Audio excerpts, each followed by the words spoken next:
Mon frère, ma sœur, écoute cette vérité incontournable et profonde. Tu ne dois rien à la chair, mais tu dois tout à la sanctification qui est le gage de la vie éternelle. N'écoute pas ces doctrines de démons qui flattent la chair et qui encouragent l'immoralité, le péché.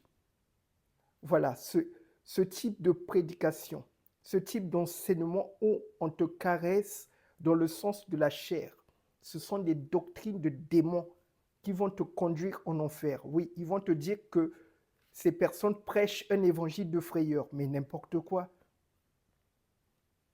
Le Seigneur Jésus-Christ a prononcé dans le Nouveau Testament le mot enfer 11 à 12 fois.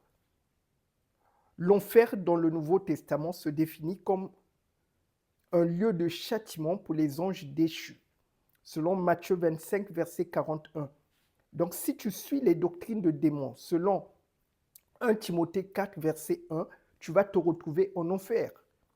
La question de l'enfer n'a jamais été occultée dans les Écritures. Voilà, ceux qui traînent dans l'impudicité, qui persistent dans la voie du péché, iront en enfer. Ce sont les évangiles. Jésus-Christ a parlé de l'enfer. Donc, mon frère, ma sœur, nous prêchons l'évangile de vérité. On n'est pas là pour flatter la chair. La chair, on doit la crucifier. Galates 5, verset 24 est très clair. Ceux qui sont à Jésus-Christ ont crucifié la chair avec ses passions et ses désirs.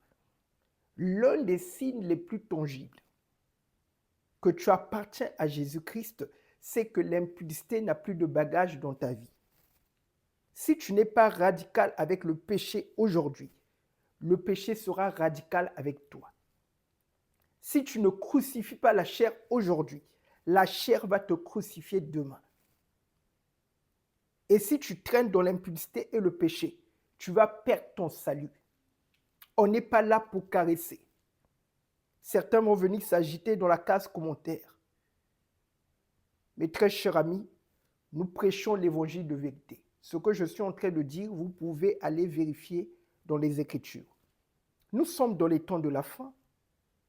Nous sommes les enfants de Dieu. Nous sommes co-héritiers avec Christ. Jésus-Christ est le même hier, aujourd'hui, éternellement. Il est saint, il est pur. Jésus te dit dans Jean 5, verset 14, « Va et ne pêche plus,